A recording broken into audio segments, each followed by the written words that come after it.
System of generators.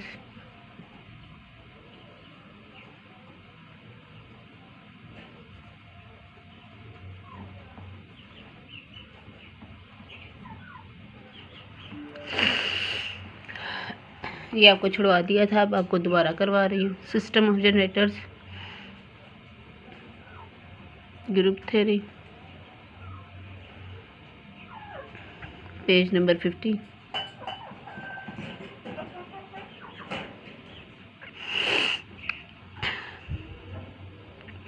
Let G be a group and X an arbitrary subset of G। G आपके पास एक group है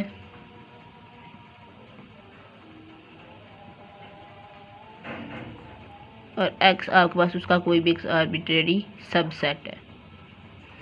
सब group नहीं कह रही, सबसेट कह रही हूँ। Then intersection H of all subgroups of G which contain the set X is a subgroup of G called the subgroup generated by X and is denoted by this। ये simple है। अब ये किस चीज़ को represent कर रहा है? ये है इंटरसेक्शन ऑफ ऑल सब ग्रुप्स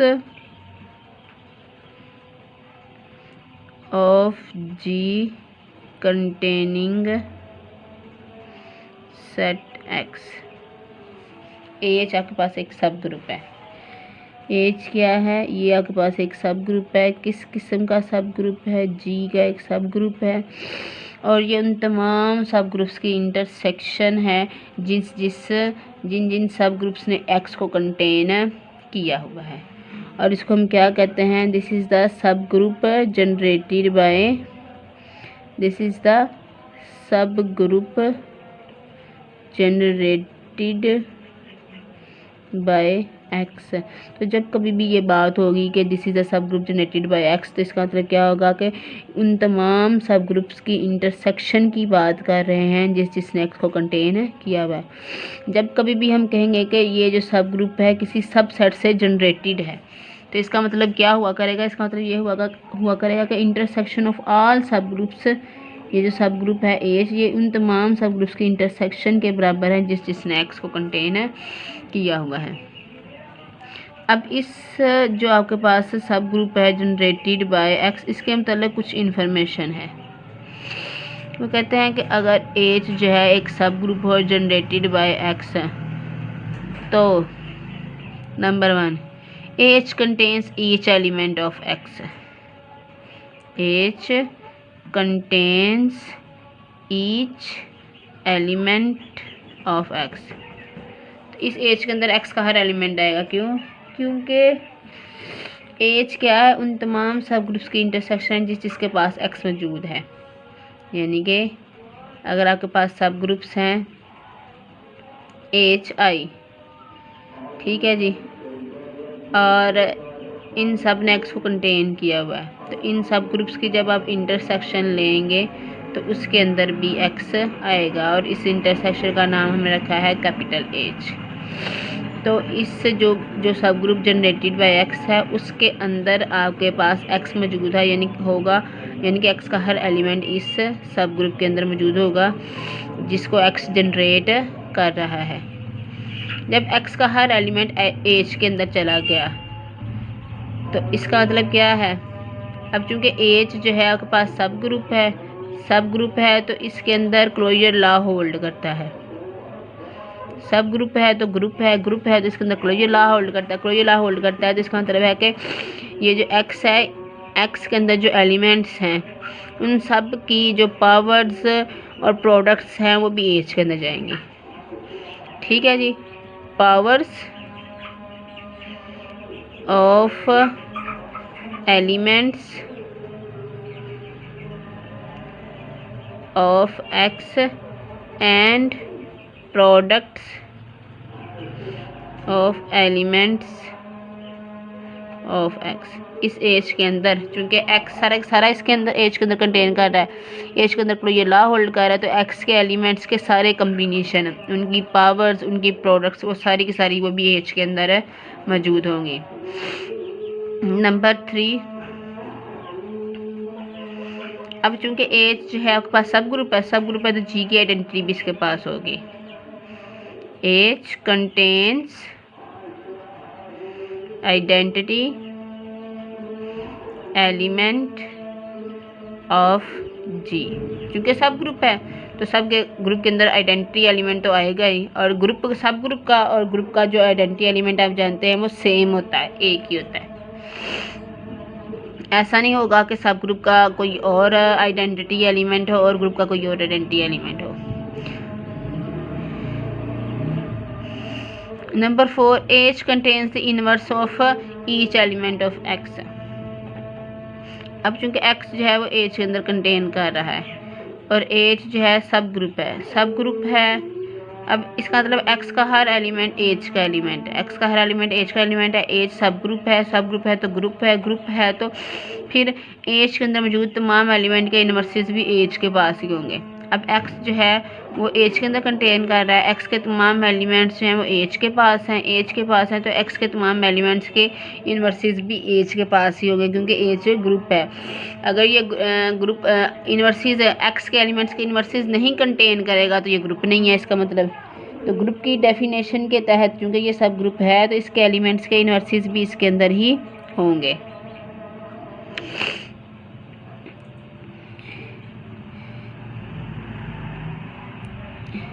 अब हम वो कह रहे हैं कि इनके एलिमेंट्स की नेचर किस किस्म की होगी।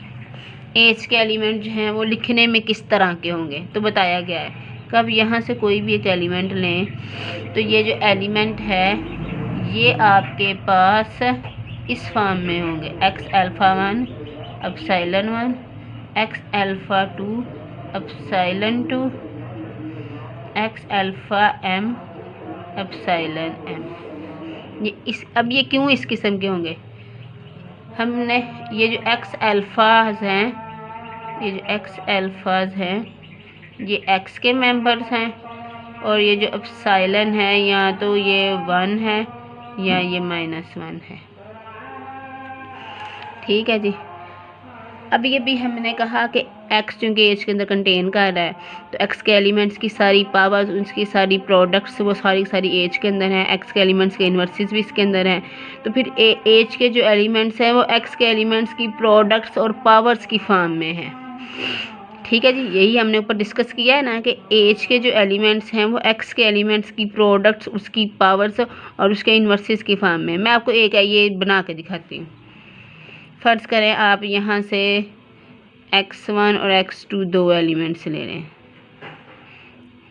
इस x में से, तो एच मैं बनाती, ये फर्जी है मेरे पास, फर्जी बना रही। x1 की पावर 1, x2 की पावर -1, क्योंकि एप्सिलॉन यहाँ तो 1 है, ये -1 है। x1 का इन्वर्स इंटू x2, इस तरह का कुछ भी हो सकता है। ठीक है जी, ये मैंने बस आपको एक बना के दिखाया है कि ये एलिमेंट्स इस तरह के हो सकते हैं। बताया गया है कि जब हम कहते हैं कि कोई भी सब ग्रुप जनरेटेड है बाय x, तो इसका मतलब क्या होता है, जब भी हम कहते हैं कोई सब ग्रुप जनरेटेड बाय x हो तो इसका मतलब क्या है, इसका मतलब है कि एच के जो एलिमेंट्स हैं वो x के एलिमेंट्स की प्रोडक्ट्स और उसकी पावर्स के इक्वल होते हैं। ठीक है जी। और ये जो एक्सप्रेशन मैंने लिखा है x के एलिमेंट्स से लेके, this expression is called a word, इसको हम वर्ड कहते हैं। ये जो एक्सप्रेशन मैंने लिखा है ना x alpha 1 epsilon 1, x alpha 2 epsilon 2, ये आपके पास वर्ड कहलाता है। ठीक है जी। Word in x alpha 1 x alpha 2 up to x alpha m written as this. Word of x alpha 1 x alpha 2 x alpha m is equal to x alpha 1 epsilon 1 x alpha 2 epsilon 2 x alpha m epsilon m। Word का मतलब क्या है कि आप इन elements का combination बना के लिख दो, इन एलिमेंट्स को मल्टीप्लाई कर दो, आपस में इनकी पावर्स बना लो तो ये वर्ड बन जाता है। ठीक है जी। जैसे मैंने आपको यहाँ पर एक वर्ड बना के दिखाया है, ये मैंने सिर्फ 2 एलिमेंट्स लेके बनाया, आप 3 एलिमेंट्स लेके बना सकते हैं, 4 एलिमेंट्स लेके बना सकते हैं। इस तरह के मुख्तलिफ जो कम्बिनेशंस हैं आपके पास, ये वर्ड कहलाते हैं। और अगर आप ये जो सब ग्रुप जनरेटेड बाय एक्स जो है, ये अगर जी के इक्वल हो जाए तो हम कहते हैं G is generated by x. तो अभी भी जो हमने एज की सारी खसूसियात डिस्कस की हैं वो फिर जी के अंदर भी आ जाएंगी। जब हम कहेंगे जी इज़ जनरेटेड बाय एक्स, तो इसका मतलब क्या होगा कि जी के सारे एलिमेंट्स इस एक्स के एलिमेंट्स की पावर्स, प्रोडक्ट्स, इन्वर्सिस वगैरह की फॉर्म में लिखा जा सकता है। जी इज़ जनरेटेड बाय एक्स का मतलब फिर क्या होगा, जी इज़ जनरेटेड बाय एक्स का मतलब ये होगा कि जी के जो सारे एलिमेंट्स हैं वो इस सेट एक्स की प्रोडक्ट्स, इस सेट एक्स के एलिमेंट्स की प्रोडक्ट्स और पावर्स की फॉर्म में लिखे जा सकते हैं। रिलेशन इन अ ग्रुप,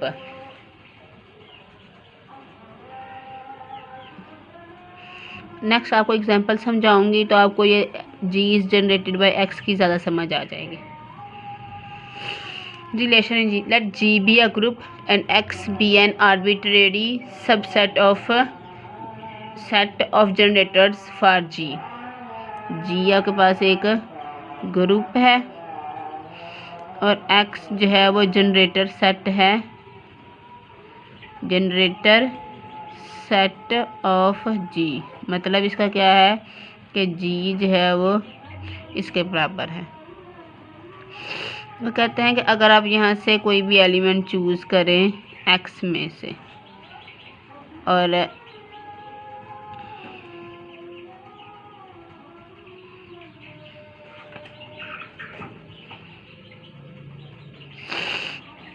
वो कहते हैं जब आप ये वर्ड बनाते हैं ना, x alpha 1 epsilon 1, x alpha 2 epsilon 2, comma x alpha m epsilon m। वो कहते हैं जब आप ये कम्बिनेशन बना रहे होते हैं ना एक्स के एलिमेंट्स का, उसकी पावर्स, उसकी प्रोडक्ट्स ले रहे होते हैं, तो अगर ये पावर प्रोडक्ट्स लेते हुए इस जो आपके पास एक्सप्रेशन है इसका आंसर आइडेंटिटी के इक्वल आ जाए, तो ऐसे वर्ड को रिलेशन हम कहते हैं। क्या कहते हैं, is called a relation in G. और जो वर्ड है वो क्या कहते हैं, एन डब्ल्यू, ये जो वर्ड है is called a रिलेटर।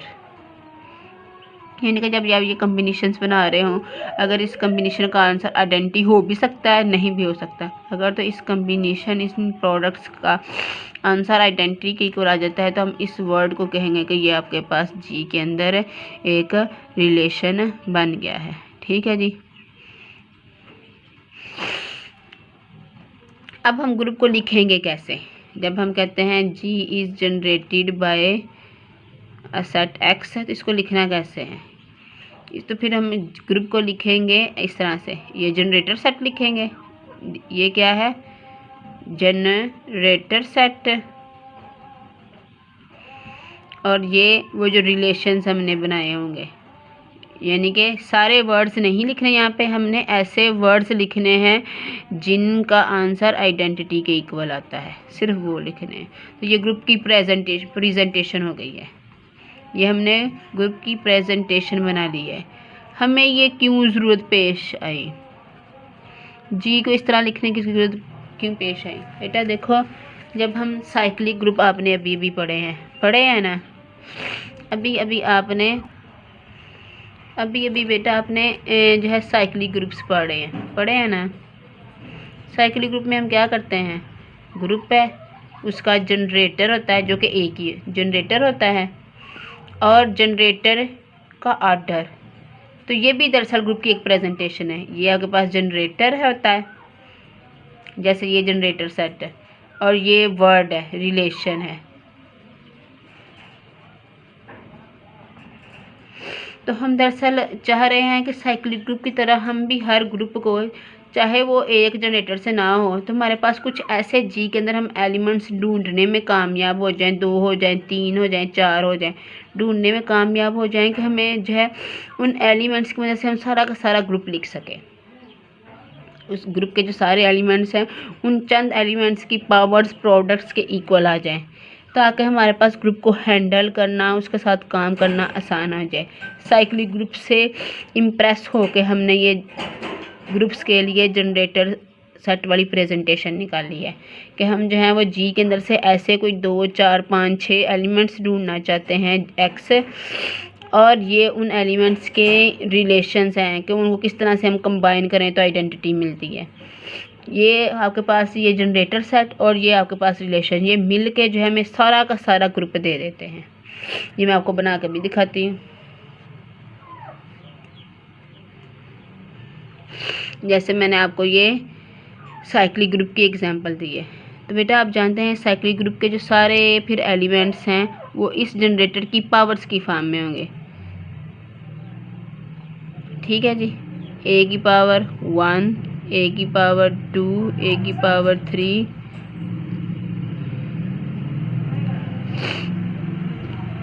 Up to ए की पावर n-1, और अगर ए की पावर n लेते हैं तो वो आइडेंटिटी हो जाती है, जो कि मैंने पहले लिख दी है। ठीक है, n तक जाएंगे हम ए की पावर आइडेंटिटी, और अगर मैं n से ज़्यादा जाती हूँ तो इसको लिख सकते हैं ए की पावर n इंटू ए, तो ये क्या बन जाएगा आइडेंटिटी इंटू ए। तो मैंने आपको पहले बता रखा है कि जब भी हम इसके अडर से जाए जो है वो जनरेटर के अडर से आगे निकलेंगे तो हमें दोबारा ग्रुप के एलिमेंट्स मिलना शुरू हो जाते हैं। हमें क्या हो जाता है, दोबारा ग्रुप के एलिमेंट्स, ये आइडेंटिटी हो जाएगा, ये ए स्क्वायर, तो ए की पावर n+2, तो जो है n के बाद दोबारा जो है ए की पावर्स यही एलिमेंट्स देना शुरू कर देंगे। तो इसके बाद हमें, तो अब आपने देखा कि आपके पास ये जो एक जनरेटर था, हमारा सारा ग्रुप जो है उस पावर्स की फॉर्म में आ गया है। तो ये जो हमारे पास जनरेटर सेट है, तो आपने देखा कि हमारा जो है वो सारा का सारा ग्रुप इस एक एलिमेंट की पावर्स प्रोडक्ट्स की फॉर्म में आ गया है। तो ये जो ग्रुप के लिए प्रेजेंटेशन, ये जो जनरेटर फॉर्म है, सिस्टम ऑफ जनरेटर्स हैं, ये हमने इसी साइक्लिक ग्रुप से इम्प्रेस होके बनाया है कि हम ऐसा कोई सेट जो है वो, चाहे जैसे नॉन साइक्लिक ग्रुप है, अब उसको एक तो एलिमेंट जनरेट नहीं ना करेगा। नॉन साइक्लिक ग्रुप के लिए तो फिर एक से ज़्यादा जनरेटर हमें ढूंढने पड़ेंगे ना। हम ऐसे कोई 2, 3, 4, 5 एलिमेंट्स का सेट ढूंढना चाहते हैं कि जिनको हम पावर्स लें, प्रोडक्ट्स लें, और हमारे पास सारा का सारा ग्रुप आ जाए। तो ये हम नॉन साइक्लिक ग्रुप्स के लिए काम कर रहे हैं, साइक्लिक ग्रुप से इम्प्रेस होके। डायहेड्रल ग्रुप,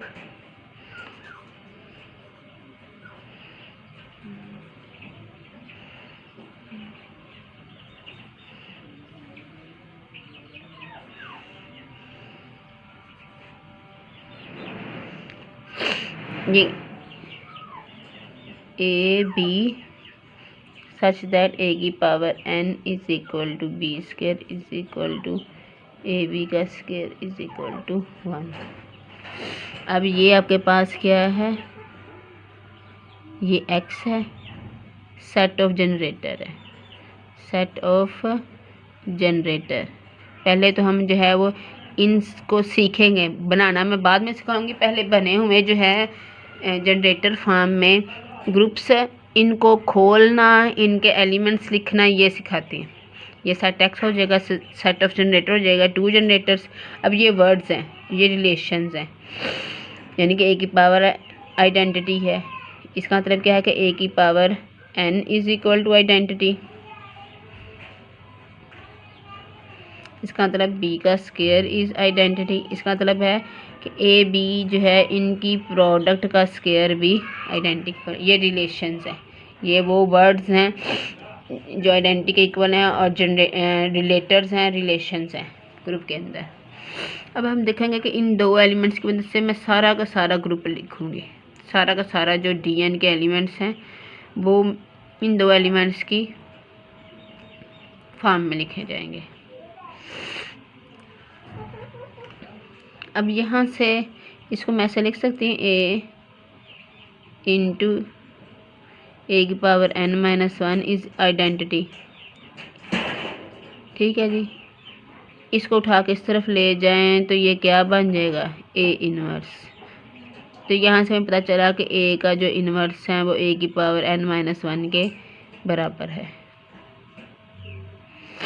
यहाँ से इसको b.b1 लिख सकते हैं।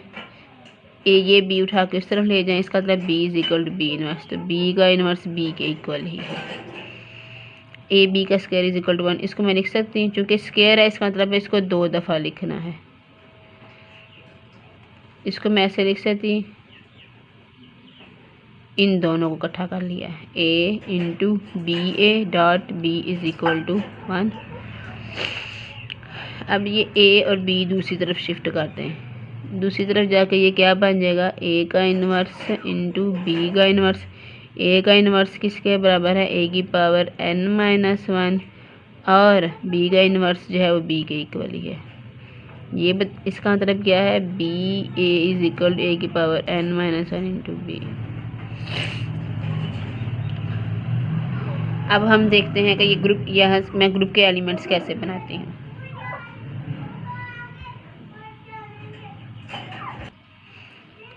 अब चूंकि D के जो जनरेटर A B है और D के एलिमेंट इनकी पावर्स और प्रोडक्ट्स की फॉर्म में होंगे, तो इसका मतलब है कि एलिमेंट्स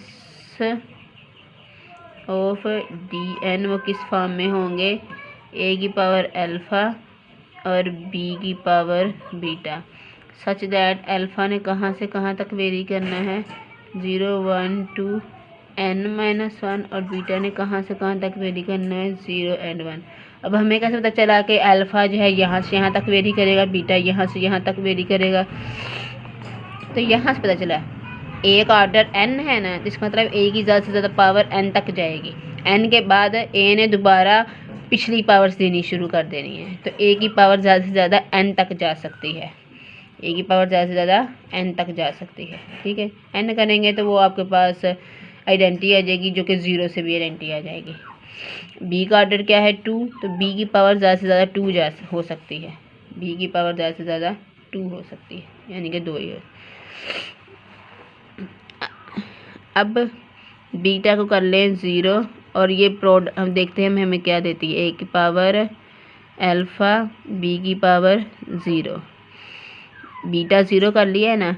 अब अल्फ़ा की पावर पुट करते जाओ, a की पावर 0 b की पावर 0, a की पावर 1 b की पावर 0, a की पावर 2 b की पावर 0, a की पावर 3 b की पावर 0, a की पावर n-1 b की पावर 0। b की पावर 0 जो है वो आपके पास आइडेंटिटी है और a की पावर 0 भी identity, identity into identity, a की पावर 1 इंटू आइडेंटिटी, a की पावर 2 इंटू आइडेंटिटी, a की पावर 3 इंटू आइडेंटिटी, a की power n-1 into identity. Identity a square a cube a की पावर n-1। तो ये आपके पास बीटा इज इक्वल टू 0 के लिए इस प्रोडक्ट ने आपको ये n एलिमेंट्स दिए हैं।